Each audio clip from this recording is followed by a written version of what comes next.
Alright, AoC Meeting number 9. There isn't a whole lot of news with this one, but I'll still share what I can. For those of you wondering exactly when the new Androxus and Alex talents are coming to the game, they're coming in the next update, the one that comes with the new support. I believe they said that update is currently planned to go live on the 17th of July. In case you don't know what talents I'm talking about, they will basically augment Lex and Andro's weapons to work how they did in the past. Slower firing, harder hitting, no inaccuracy. Moving on, you guys have probably noticed I often bring balance to Evil Mojo during these meetings. That's because balance is mainly what comes up the most in terms of feedback. That doesn't mean I don't bring other community concerns to their attention, but as far as meetings go, it's been all balance from me lately. Two of the biggest things I've been seeing is frustration over Tyra's reveal and people still wanting buffs to Fernando. So Tyra's reveal is pretty nuts. With Hunting Party, you can have 2 of them on a lower cooldown, with a higher damage amp that works for allies. It can also be applied at basically any distance, rather easily. You can also run certain cards to make it so you have marks all the time. There's no real counterplay to this. I know some people will say stuff like Ice Block and Billow, but you cleanse one mark by using a long cooldown ability, and a Tyra has another mark ready for you right after. Koga is really the only one who counters those marks due to his dashes, so I wanted to see if we could get something done to make this less frustrating. Now, they don't feel like an ability that doesn't do damage by itself needs counterplay. However, they do feel it's not in a good spot and needs to be looked at. They're mainly going to focus on looking at reducing its uptime so Tyra doesn't have constant revealing damage amps. And I think that sounds good. Personally, I'm really hoping they take Favored Quarry and rework it because that is the card that ups the reveal duration from 6 to 11 seconds, and I don't think 6 seconds is all that bad. They don't want to make it affected by resilience because it is a debuff and not a CC. Doing that will cause more confusion. Mayvault being affected by it is already kinda pushing it. But they did say that's a bit different since it impairs your vision and movement in a way. Then Fernando. So ever since Fernando was nerfed, many people feel like he's not impactful enough, and not very fun. This hasn't gone away. You guys have been saying this more and more as time goes on. After Barrick got all that love, that's when I started to really see a lot of people wanting Fernando buffs more than usual. Right now, Fernando is a scrap pick. You pick him up when the better tanks are banned or picked already. That's really it. I did write up a ton of community suggested buffs for him. I obviously didn't expect Evil Mojo to want to do all of them. I was just giving them multiple options to consider. What they want to focus on is improving his talents, and that has probably been the most requested thing for him. Many people feel like his talents are lackluster, regular and pro player alike, and I definitely agree myself. Now, there's no confirmed buff for him. Like, it's going to happen and you can be positive about that, but how exactly they're gonna do it is still up in the air. As far as reverting him completely, like I've said in the past, that's not going to happen. But they are, of course, going to improve him and make him feel better. Now, the Tyra and Fernando stuff won't come this update. The stuff for this update is all basically locked in and being tested, so expect this stuff in the update after this upcoming one. Also, over the course of the next year, they do want to look at doing larger character arc work, wider sweeping changes that are not reworks. They're not going to be reworking anybody. It's not worth it from a tech and resource standpoint, and there are people that love every character how they are, and reworking them takes that character away from them. A good example is Torvald, right? So many people miss the old one. For me, when they started talking about Moji becoming a support in the past, I was devastated. So, no reworks. It'd be more like messing with things on certain abilities and doing passes on loadout cards to make the weaker ones more effective. You know, stuff like that. We've seen time and time again that a character can become good without a rework, and I'm really glad this is the direction they want to take. I do also want to point out that Fernando is on the list for this kind of treatment. I do want to look into seeing if they'll give Skye this treatment as well in the future, because Skye only does one thing and gets countered super easily. Okay, so I mentioned Torvald. You guys are always going on about Torvald. We've brought up Torvald a few times already, and he was brought up again. He's not fun to play, not fun to play against. His only purpose is being a bubble bot. Again, at the moment, he's going to remain as is. But in the future, you can definitely expect them to mess with him. It's going to happen. They say he needs more than number changes, so they need to wait until they have the tech to mess with him correctly. Lexmark. Many people ask for it to tell you when you're revealed. It's a design intention for the target to not know. Lex is supposed to be hunting the target. When somebody is hunting somebody, they don't often know until they attack. Adding more loadout slots. So they weren't positive on the tech limitations for this. They do definitely want to give you guys more, but they want to see how possible it is. I know plenty of you are probably like, how hard can adding more slots be? You have 6 already.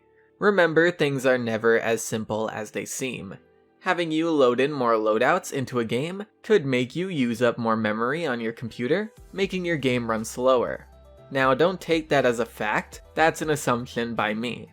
We'll of course keep you updated on if they can do this or not. Messing with the default loadout though, isn't an option. They do however want to update the default loadouts. You guys know that frontline spray, the one that tracks your total number of wins with frontlines? Well, we don't have that for the other classes, and they do want to look into this and see if they can add the other classes as well. Non-human characters. Okay, so you may have seen the YouTube community post or Twitter post in the past, but I did confirm that not all of the characters coming this year would be human or humanoid. You know, humanoid as in Maeve or Furia. It was brought up that players feel tired of human characters. This is a vocal minority, believe it or not. In all games ever, the humanoid characters are always the ones who are played more. It's a subconscious thing. People want to play things that represent them more. So a human or humanoid is going to represent somebody better than a bunny riding lizards or a plant fairy. Obviously, that's not the case for everyone, but it is for the majority. That's why you often see more humanoid characters. Again, that doesn't mean they're not going to make non-humanoid characters.